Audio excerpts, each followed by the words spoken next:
Vamos primeramente a leer la porción bíblica. En la tarde de hoy lo vamos a hacer de forma antifonal y sabemos que eso quiere decir en lenguaje moderno que yo leo primero y usted lee después. Y pues, ¿cuántos están contentos de estar en la casa de Dios? Praise the Lord. Okay. Otra vez, una cordial bienvenida a las personas que nos están visitando hoy.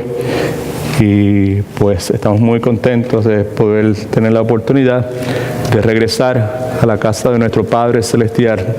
Nosotros decimos a casa de papá, en casa de papá, para poder pues disfrutar de su presencia, experimentar la enorme bendición de poder ser tocados, si usted quiere, por el Espíritu Santo a través de la enseñanza, a través de la alabanza, recibir el consuelo, la fortaleza, la esperanza que la palabra nos provee, ¿verdad? Y pues poder salir de aquí con un deseo mayor, más claro, más definido de honrar a Cristo y atesorarlo a Él por encima de cualquier otra cosa en nuestras vidas. Así que vamos a continuar hoy. La primera parte de la enseñanza es hoy. El próximo domingo vamos a concluir de esta serie de enseñanzas que hemos estado haciendo basadas en el libro de Primera de Juan.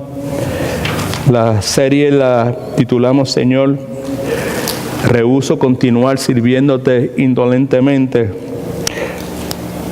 Es posible hacer cosas correctas, cosas buenas incorrectamente. Amén. Es posible inclusive servir a Dios incorrectamente. La palabra para eso es la palabra indolentemente. Es posible servirle a Dios indolentemente. Es posible hacerlo de una forma negligente. Es posible uno ser sincero y a pesar de eso ser una persona perezosa, servirle a Dios perezosamente, ser una persona descuidada y por consiguiente servirle a Dios descuidadamente. Hay algunos que le sirven a Dios engañosamente, falsamente. Hay personas que cuando se trata de servirle a Dios, de darle a Dios, no estoy hablando de dinero, de darle a Dios de su vida, de su servicio, de su tiempo, le dan lo que le sobra. Si me sobra algo, pues se lo doy. Eso es indolentemente. La enseñanza del apóstol Juan tiene como finalidad que sus lectores puedan entender que Jesucristo es Dios y que el que tiene fe para salvación en Cristo Jesús puede tener certeza, seguridad de que tarde o temprano se va a encontrar con su Padre Celestial, puede tener certeza y seguridad de su salvación, de que es salvo. La persona que ha nacido de nuevo, pues tiene todo lo necesario para no servirle a Dios indolentemente. Lo contrario a servirle a Dios indolentemente, yo sé que ustedes se saben esto ya de memoria porque por semanas hemos repetido en la introducción siempre lo mismo. Lo contrario a servirle a Dios indolentemente es servirle a Dios verdaderamente, con todo lo que tengo, genuinamente. La mejor forma de expresarlo es servirle a Dios de todo corazón, sin que me quede nada por dentro, que no haya nada que tenga prioridad en mi vida, que sea el Dios que me creó y que me salvó a través del sacrificio de Jesucristo en la cruz del Calvario. Así que a manera de respeto, reverencia por nuestro Dios y por su revelación escrita, que es la palabra de Dios, vamos a ponernos de pie y vamos a leer de forma antifonal la palabra. ¿Okay? Vamos a ver lo que la Biblia dice. ¿Right? En el día de hoy hay pastores muy famosos, celebridades dentro de las iglesias que entienden que pararse en un púlpito y utilizar la frase es porque la Biblia dice, o la Biblia dice tal o cual cosa que es incorrecto, que no se debe hacer, que de hecho ellos no lo hacen en sus iglesias. Pues con todo el respeto que puedan tener, nosotros nos mantenemos fieles al Dios que inspiró este libro, Amén. Y no nos avergüenza decir la Biblia dice. La Biblia, y es toda la Biblia. Right? No ciertas partes de la Biblia, es toda la Biblia. ¿Okay? Así que yo leo el primer versículo y usted responde antifonalmente. Este es Jesucristo. Esa frase es interesante por sí sola. Este es Jesucristo. Right? Haciendo referencia a lo que decían los versículos anteriores, el cual nos da la victoria, el que es de la fe en Cristo, que tiene vida eterna y todas esas cosas. Este es Jesucristo, que vino mediante agua y sangre. No mediante agua solamente, sino mediante agua y sangre. Y el Espíritu es el que da testimonio, porque el Espíritu es la verdad.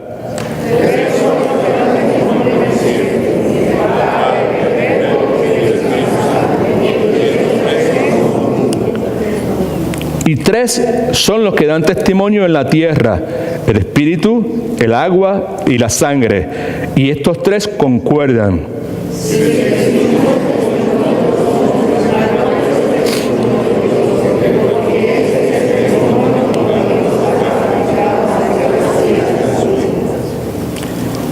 El que no cree que el Hijo de Dios tiene el testimonio, el que cree que en el Hijo de Dios tiene el testimonio en sí mismo. El que no cree a Dios lo ha hecho mentiroso, porque no ha creído en el testimonio que Dios ha dado acerca de su Hijo.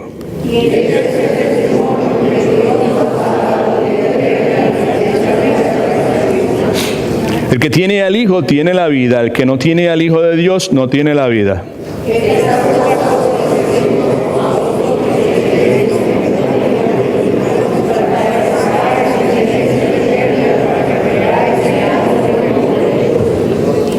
Esta es la confianza que tenemos en Él, que si pedimos alguna cosa conforme a su voluntad, Él nos oye.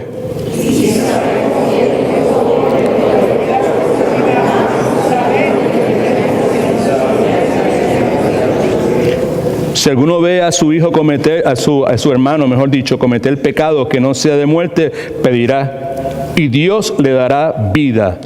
Esto es para los que cometen pecado que no sea de muerte. Hay pecado de muerte, por el cual yo no digo que se pida.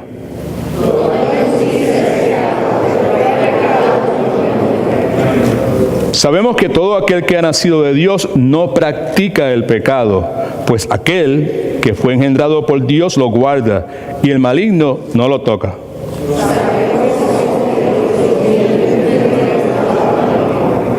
Pero sabemos que el Hijo de Dios ha venido y nos ha dado entendimiento para conocer al que es verdadero, y estamos en el verdadero, en su Hijo Jesucristo. Este es el verdadero Dios y la vida eterna. Señor, bendiga su palabra. Puede sentarse, por favor. La enseñanza la hemos titulado Seguros de que estamos seguros. Seguros de que estamos seguros. En el plano personal, pasar de los años, vamos envejeciendo. Yo particularmente me siento bastante viejecito en este momento. Así que mientras más viejo yo me pongo, menos estoy seguro acerca de muchas cosas. Y más seguro estoy acerca de menos cosas. No sé si me comuniqué. Mientras más viejo me pongo, menos seguro estoy acerca de muchas cosas. Cuando era joven, estaba bien absolutamente seguro de muchas cosas. Mientras más viejo me pongo, ahora estoy menos seguro de muchas cosas. Y estoy más seguro acerca de menos cosas. Es un poco de trabalengua, pero tiene sentido lo que estoy tratando de compartir. Eso es en el plano personal, en el plano humano, como ser humano. Ahora, el creyente, ¿cuántos son creyentes? El creyente vive seguro de que en esta vida puede estar seguro de varias cosas porque la palabra de Dios lo garantiza. Sabemos, tenemos certeza que podemos estar seguros de ciertas cosas, y esa certeza emana del hecho de que la palabra de Dios lo garantiza. La palabra de Dios, la Biblia enseña que cuando se trata de verdades espirituales, los cristianos, ¿cuántos son cristianos? Los cristianos no temen decir con firmeza, sabemos que esto es de esta forma.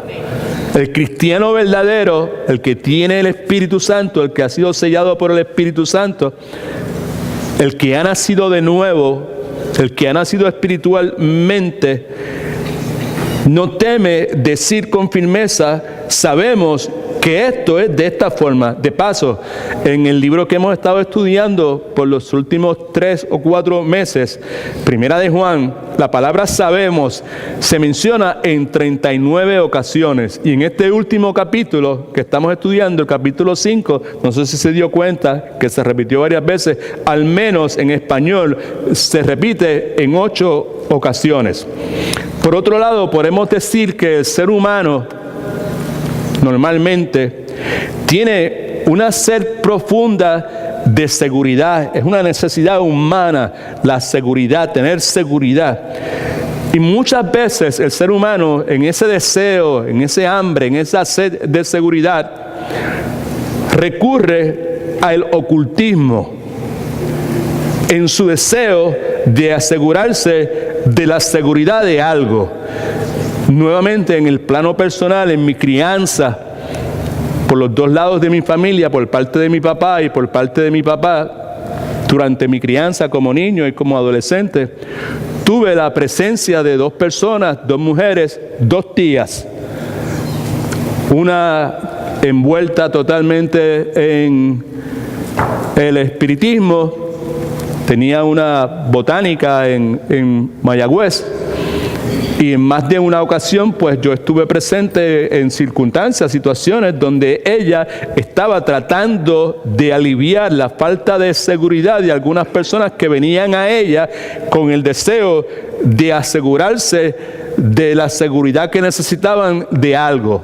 Otra tía que tenía, no sé si vive todavía, vivía aquí en los Estados Unidos y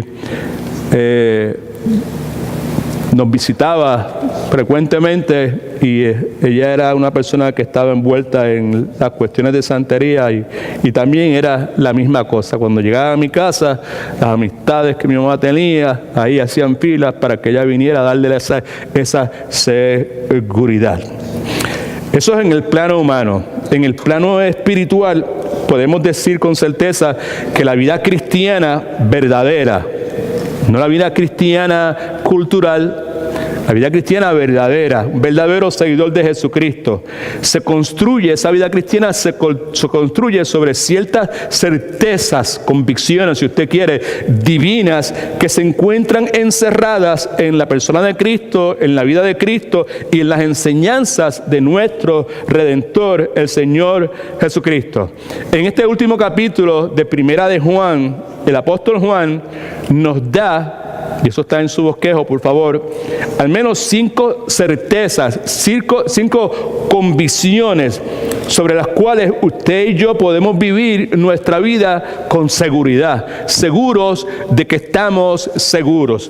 Así que con eso en mente, veamos entonces en las notas, saque su lapicero para que escriba algo, no va a tener que escribir mucho, pero sí, por favor, mantenga el lapicero, lápiz, pluma, lo que sea, cerca de usted, de forma tal que usted pueda escribir en ese bosquejito cualquier impresión que el Espíritu Santo de Dios, a través de la enseñanza, traiga a su mente, cualquier recordatorio o cualquier parte de la Escritura que usted entienda que debe recordar para el futuro.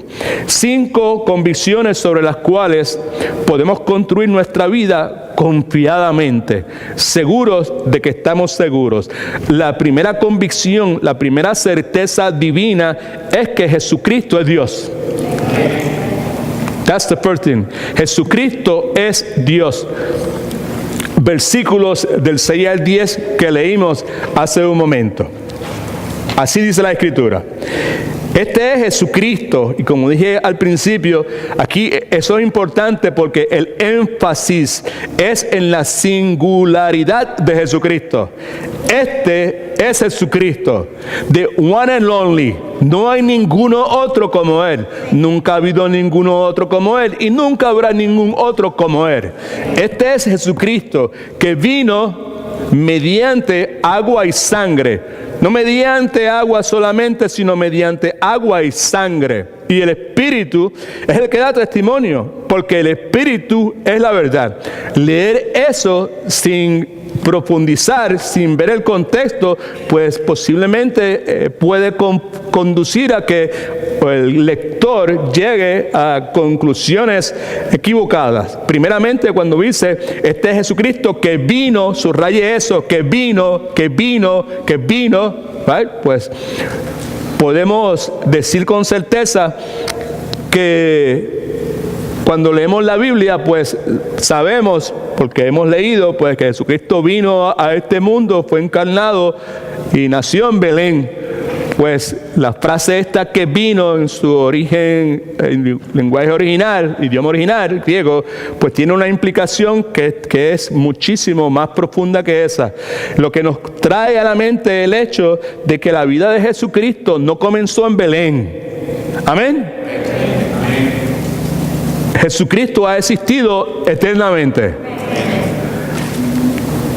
Cuando dice este es Jesucristo que vino, el que eternamente ha existido, vino mediante agua y sangre. Esas dos palabras subráyelas, agua y sangre. Esas dos palabras tienen un significado que necesitamos pues clarificar. Agua, la idea, la razón por la cual Juan utiliza estas dos palabras para identificar el hecho de que ambas dan testimonio, son testigos de que Jesucristo es Dios. Pues cuando dice mediante agua se refiere al bautismo del Señor Jesucristo a manos de Juan el Bautista, y sangre se refiere a su muerte. Ahora me explico. Bautismo, agua, nos habla del comienzo del trabajo mesiánico del Señor Jesucristo. Muerte, sangre, nos recuerda su muerte, que es la culminación del trabajo mesiánico del Señor Jesucristo. Y en ambos eventos, en el bautismo de Cristo y en la muerte de Jesucristo, el Padre da testimonio acerca del Hijo. En ambos eventos, en el bautismo y en la muerte de Jesucristo, la deidad de Jesucristo es manifestada. Este es Jesucristo que vino mediante agua y sangre. Miren lo que dice ahora, no mediante agua solamente, sino mediante agua y sangre. Cuando uno lo lee así por encima, ¿verdad?, de corrido, como el papagayo, pues parece más una redundancia que cualquier otra cosa. Redundancia que se está repitiendo la misma cosa. Pero cuando uno se detiene y lo lee como debe leerlo en su contexto, en el contexto de todo el libro de Primera de Juan, y el hecho de que Juan está tratando de combatir toda clase de herejía que ya desde el comienzo están metidas dentro de la iglesia, pues entonces la frase tiene un significado muchísimo más claro y más profundo. Cuando dice, no mediante agua solamente, subraye solamente, no mediante agua solamente, sino mediante agua y sangre. Ya dijimos que agua y sangre, agua se refiere a su bautismo, implica el comienzo de su ministerio mesiánico, y sangre se refiere a su muerte, que sugiere la conclusión de ese ministerio mesiánico. Con eso en mente, pues entonces podemos entender mejor lo que quiere decir no mediante agua solamente. En otras palabras, no solo durante su bautismo, sino mediante agua y sangre, sino que en su bautismo y en su muerte, al comienzo y la culminación, en ambos, en su bautismo y en su muerte en la cruz, en ambos eventos, el Padre dio testimonio acerca del Hijo. En ambas ocasiones, en su bautismo y en su muerte, en ambas ocasiones, la deidad de Jesucristo fue manifestada. Ahora, ¿por qué es necesario decir eso? Pues porque en aquel entonces, al igual que en el día de hoy, había una serie de personas que enseñaban una herejía que sugería que Jesucristo había nacido como una persona normal o quizás como un ángel, y que en el momento del bautismo entonces Él se convirtió en el Cristo porque el Espíritu Santo bajó sobre Él y cayó sobre Él, y desde ese momento en adelante Él fue el Cristo, tuvo la unción de Dios. Ese mismo grupo de personas que enseñan esa herejía también enseñaban que en el momento de la muerte Él dejó de ser el Cristo y que Dios no estaba con Él. Lo que Juan está diciendo es que no. El que vino, ese Cristo que ha persistido eternamente, vino a este mundo comenzó su ministerio en el bautismo, culminó su ministerio en su muerte, y que la aprobación de Dios, el testimonio de Dios estuvo presente no solamente cuando fue bautizado, porque cuando fue bautizado sabemos que una voz del cielo, el Espíritu Santo baja sobre él, pero la voz del cielo del Padre Celestial dice: este es mi Hijo amado en el cual yo tengo complacencia. Pero también en su muerte, nuevamente, la deidad de Jesucristo fue manifestada. Todavía se puede, ¡gloria a Dios!, se puede escuchar a través de la eternidad las palabras del centurión romano que estaba ahí al frente de la cruz viendo lo que estaba pasando: verdaderamente este es el Hijo de Dios.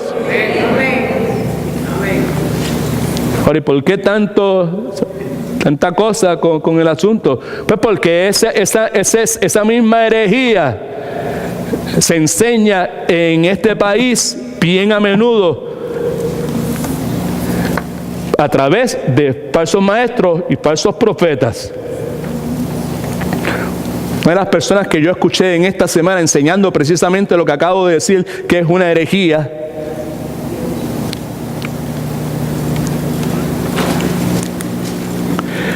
la esposa del famoso Joel Osteen.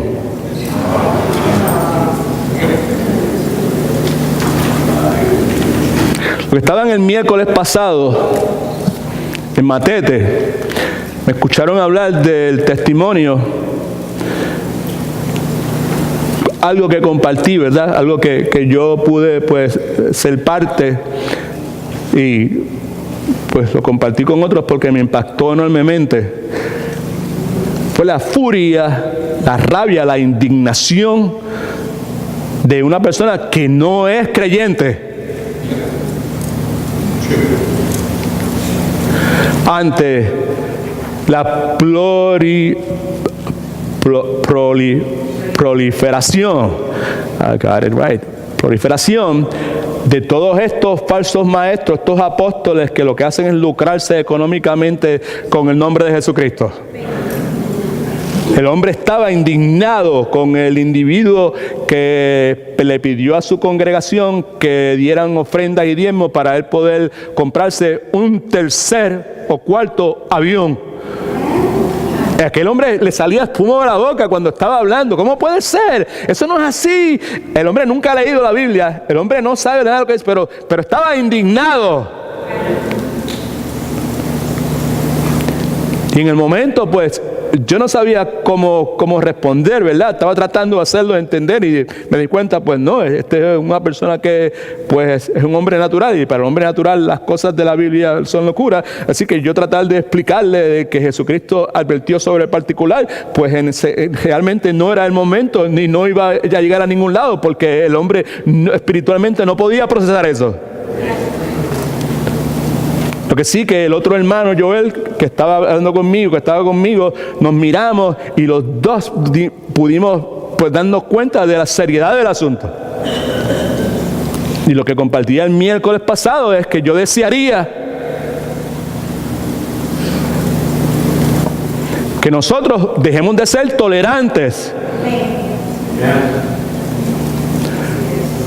con personas que se nos acercan promoviendo o tratando de conseguir credibilidad para ese tipo de práctica y para ese tipo de enseñanzas. Amén.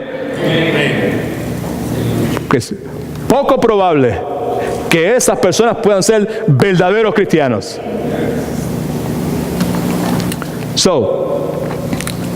Versículo 6 continúa diciendo, ¿verdad? Así que no mediante agua solamente, sino la aprobación de Dios estuvo sobre Cristo en el momento de su bautismo y en el momento de su muerte. Dice la Escritura que los cielos se ennegrecieron. Dice la Escritura que hubo terremotos. Esa es la aprobación de Dios.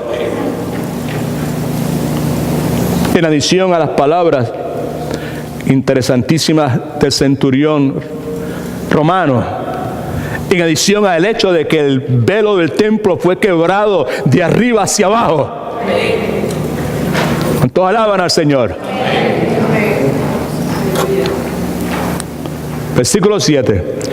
3 son los que dan testimonio en el cielo. Usted sabe que en la cultura hebrea la ley sugería que un testimonio precisaba ser dicho por lo menos por 2 o 3 personas para que fuera considerado cierto.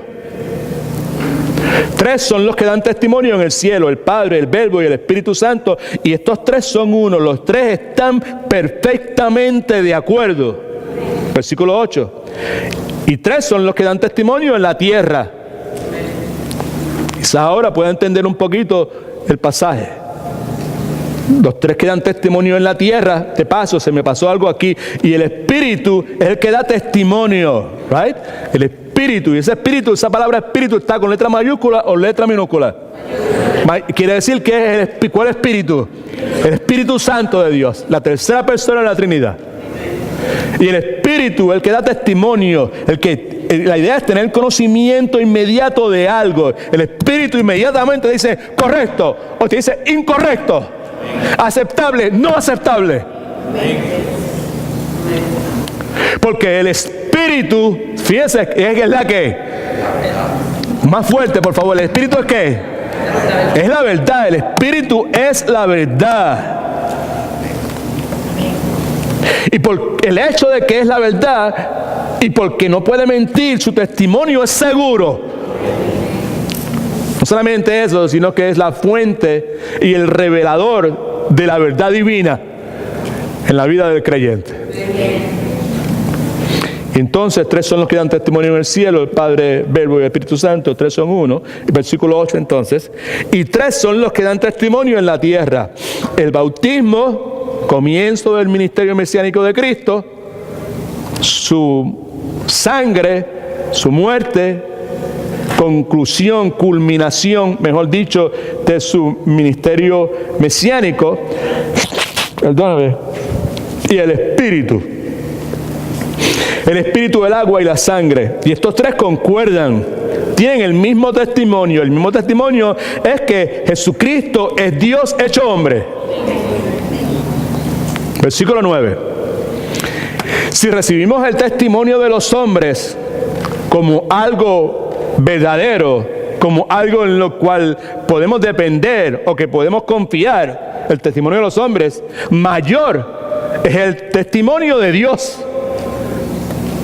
Por consiguiente, si mayor es el testimonio de Dios, si nosotros recibimos el testimonio de los hombres como algo verdadero en lo cual tú y yo podemos depender o confiar, mayor es el testimonio de Dios. Y la implicación es clara. Por consiguiente, si mayor es el testimonio de Dios y nosotros recibimos el testimonio de algunas personas que respetamos, lo que sea, si el de Dios es mayor, por consiguiente, debe ser ¿qué? Debe ser recibido.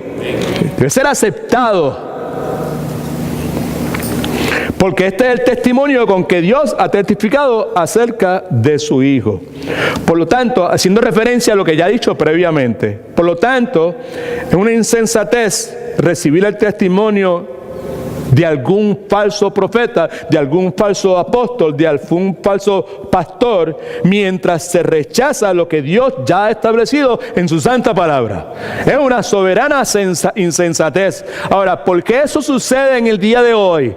¿Por qué eso es parte de la cultura evangélica, que en el día de hoy hasta eso es un problema, aceptar el título de evangélico. ¿Por qué eso sucede, verdad? O sea, ¿por qué las personas dentro de las iglesias que cantan las mismas alabanzas posiblemente que usted y yo cantamos, ¿por qué no se dan cuenta de esa insensatez? Yo le explico.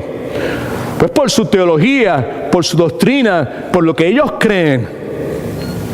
Por ejemplo, en esta iglesia local, Iglesia en Sus Pasos, nosotros no creemos en revelaciones adicionales de ninguna clase por encima de la palabra de Dios. Si puede venir el apóstol que sea, o la profetisa que sea, o el sacerdote que sea, Dios me dijo, Dios me reveló. Podrá venir con toda esa cosa, pero nosotros nos limitamos a confiar y a descansar en la revelación escrita de la palabra de Dios.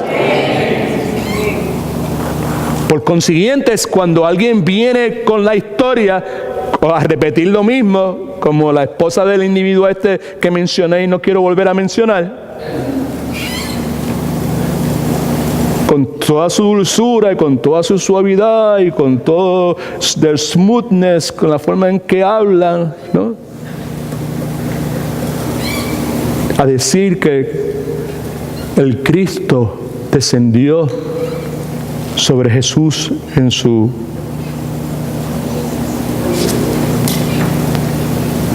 bautismo y que salió de él. Por consiguiente, Jesucristo murió como un ser humano cualquiera, right? Y no resucitó de ninguna forma. Eso es lo que sugieren. Esa es la falsedad. Y la razón por la cual pueden hacer eso con esa libertad sin que nadie pueda levantarse y confrontar y decir, hey, pero esto no es lo que dice la Biblia, es por el hecho de que ellos insisten en que en adición a la palabra hay todavía nuevas revelaciones. Amén. Y por ese detalle, pues no resulta una insensatez, porque el apóstol tal tuvo tal comunicación con Dios, o la profetisa tal pues recibió tal revelación de Dios, y entonces pues eso hay que añadírselo a lo que la palabra de Dios dice.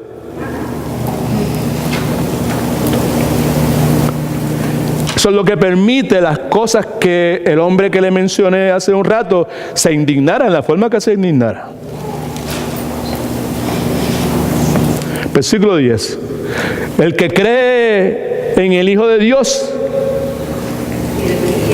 tiene el testimonio en sí mismo. Ese es el Espíritu Santo, el que clama Abba Padre en el corazón del creyente. Esa es la confirmación.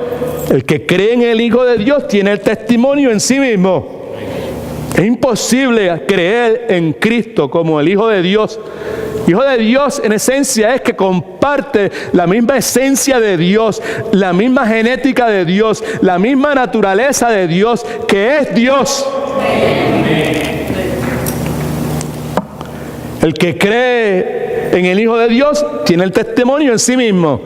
Pues porque para creer, como dice aquí, para salvación, es necesario tener un nacimiento espiritual. Porque dice la Escritura que nosotros nacemos, venimos a este mundo muertos en nuestros pecados, muertos espiritualmente. Y cuando estábamos muertos espiritualmente, Dios nos dio vida con Cristo. Por gracia sois salvos. Eso no es una tontería. Pues yo no vine a la iglesia para que me estén hablando de doctrina o teología. Yo vine a la iglesia para que me dijeran cómo yo puedo ser un buen papá, o cómo puedo ser un buen esposo, o cómo puedo resolver mis problemas con mi depresión, o con mis temores, o con mis cuestiones.